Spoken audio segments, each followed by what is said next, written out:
Hello, and welcome to episode 4 of Understanding Eye Health.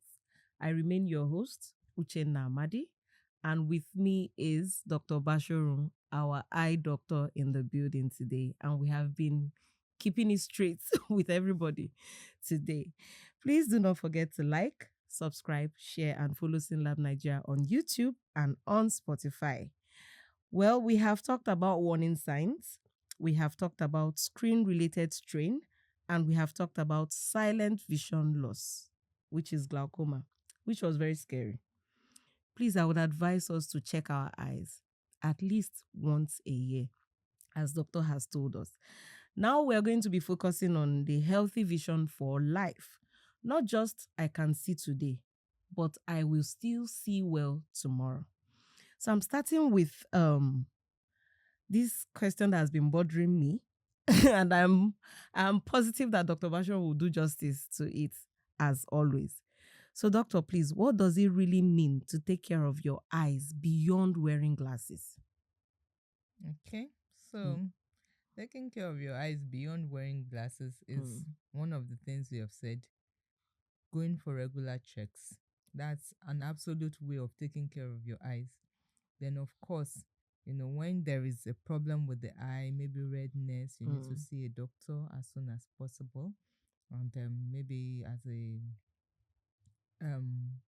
an artisan or people that work on the field, if there's a speck or something that's gone into your eyes, you've rinsed it with water, it's not getting better, you need to see a doctor immediately. Then for children, you should also have their eyes checked once a year so that you're sure they are really seeing well. So then, aside the checks, it's important to eat balanced diet, as the balanced diet is for every part of the body, including the eyes. So it makes you healthy. Exercises are very good. They make the parts of the body work very well coordinated. Sorry, doctor, what kind of exercise? General body exercises like walking or Then of course we say that for the eyes you blink frequently, especially for those people that don't do a lot of screen time. Because in my mind, I'm feeling like blinking the eyes like 50 times in an hour when you're saying exercise. So I wanted to be sure. Let nobody go and be carrying weight and say they are. No, but general for the eyes. The eye is part of the body. Sure. So once everybody's fine, then the eye also will be fine. But of course, eating good food, drinking a lot of water, just maintaining good health, then having checks generally. Okay. So you mentioned something about eating balanced diet. I want to know how diet affects the eyes, and then what kind of foods. Growing up, we'll be hearing things like vitamin A for bright eyes, carrots. Yes. Yeah. So what kind of foods do we need to eat? Like, what should we add to our diet? Because in Nigeria now, past rice, beans, yam, spaghetti, plantain, past them plus potato. So what are the things that we should add to our food to make our eyes better? Yeah, I think we should have fruits. I know when I was growing back in the days, I went to a public school. Sure. I did too. So I know in my primary school, they used to give us fruits. Different kinds of fruits. The school gives you fruit. Yes, we buy. I think we pay. We take a token. Then they give us food and fruit. So it's compulsory. Yeah. Oh, so nice. Once you are buying food, then you are buying the fruit. Nice. So every day we get to eat one kind of fruit. So fruits generally they are good. So if we can have at least once a day to have any kind of fruit. Yes, we know that there are some that are very good for the eyes. The vegetables. Vegetables like green vegetables. Sure. Then of course, vegetables like carrots are also good, cucumber, things like that. But generally speaking, because you need all the vitamins, they work in unison. So you need all the kinds of food. So if you can have at least one fruit per day, I don't know whether that's a luxury now in Nigeria. Please don't. Please. I mean, but the thing is that they are seasonal fruits. Like mango is in season now. It's not that expensive. Yes.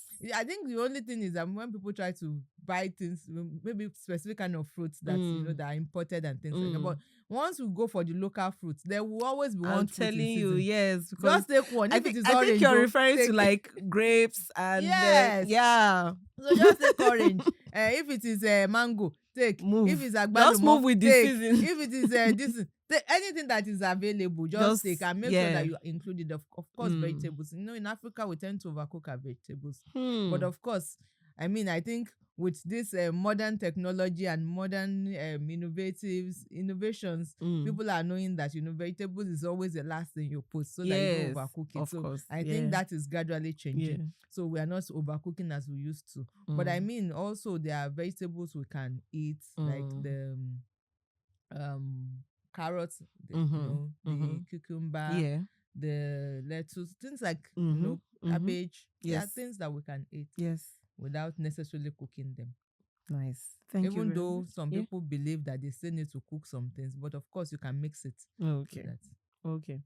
I know we've talked about this, because that's the reason, that's the message at the heart of this podcast. But let me ask again. I'm sure whoever has listened to the previous episodes would have heard this being discussed, but what daily habits can help protect vision long term? So it's like the same question asked in different ways. Yes. So that people can actually, what you hear constantly, you tend to remember. Okay. So it's on purpose that I'm asking this again. Okay. Like the food, we eat good food, balanced diet, add fruits into your meal daily.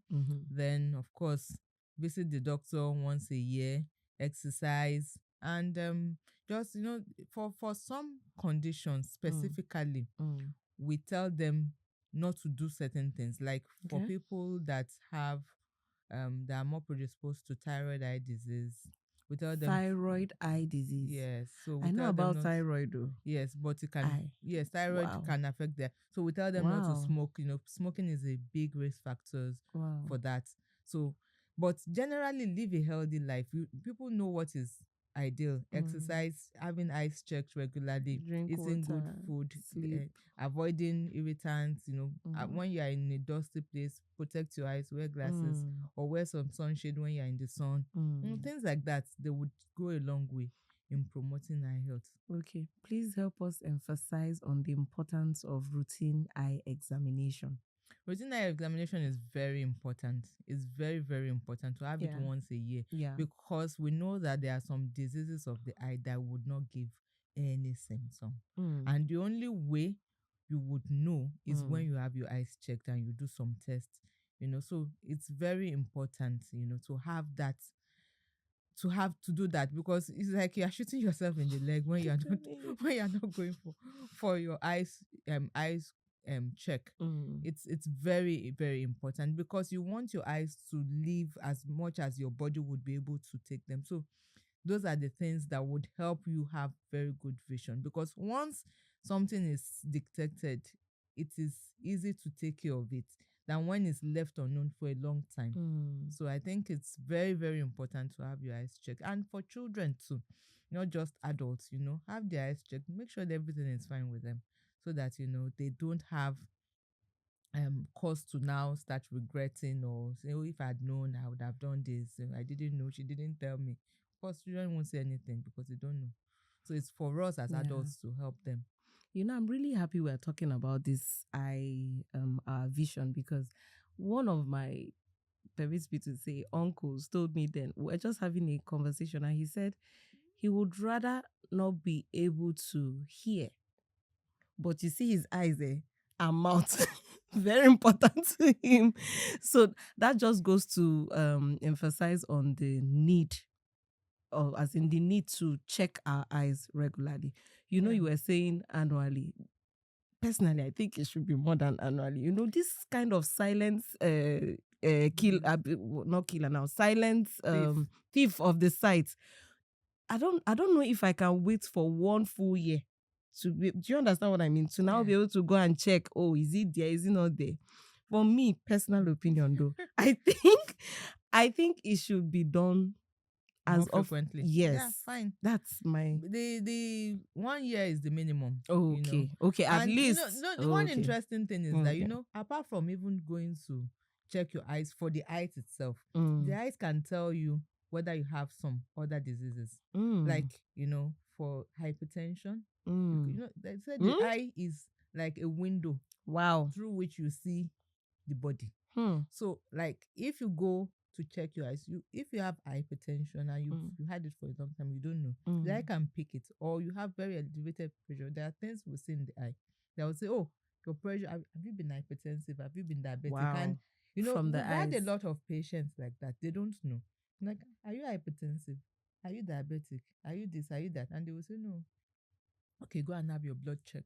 And they behold they're hypertensive, or Just from checking the eyes. Yes, there are a lot of things. That's The amazing. The eye is the window through which we see the parts of the, because the kidneys may be damaged. You may not know, maybe from diabetes or something. But the eye will tell us that there's something happening in these kidneys. This is amazing. So it is very, very important to have your eyes checked. Wow. So sorry to take you back to the previous in the last episode we talked about the glaucoma. So now some of these irreversible, or I don't know if it's irreversible now, but let me put it this way. Can lost vision from these conditions we listed earlier, can it be restored? Yeah, some of them can, some of them can't. Okay. An example of one that can is cataracts. Okay. Then some corneal blindness. Okay. When the cornea is the part of the eye, we don't see it because it's transparent. It's the part that is transparent in front of the black. Okay. So sometimes when it gets white, due to different things, it could be trauma, it could be anything. Sometimes it can be reversed. And because the cornea needs to be replaced when it's damaged, because you probably have seen some people that the black part, people say the black part is no longer black, that is whitish, but it's the transparent part of in front of it that becomes white. Yeah.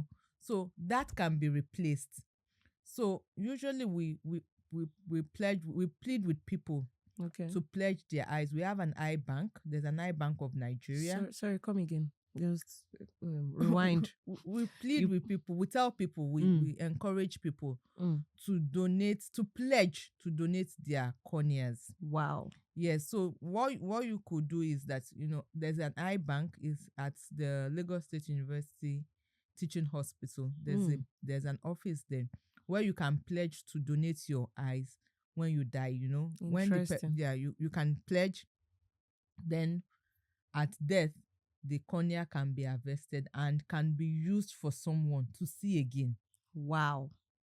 So, of course, we don't pray that people will die now, or but we know that, these things are done in developed countries. People pledge to donate parts of their body when they die. And same thing, people could pledge their eyes, their cornea, the part of that eye, and at death, it's been removed and can be used for someone else. So people can regain their vision when the corneas are transplanted back to people that have lost their cornea due to one disease or the other.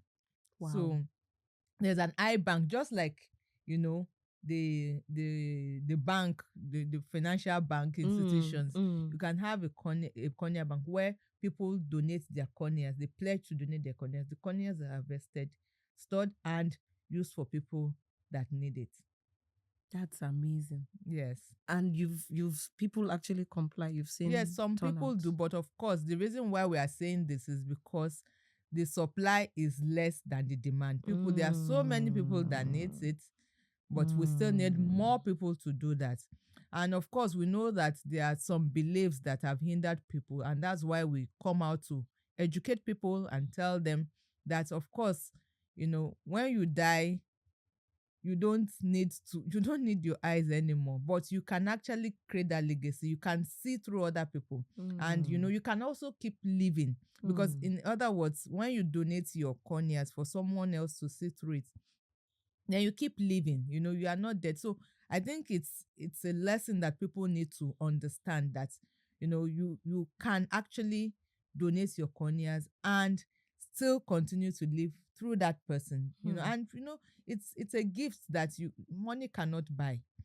So I think using this opportunity to talk to people, Nigerians, everybody, to pledge today to donate their corneas so that people can benefit, because there are a lot of people that their vision can potentially be reversed due to that singular act. And when people die, they don't use that corneas again.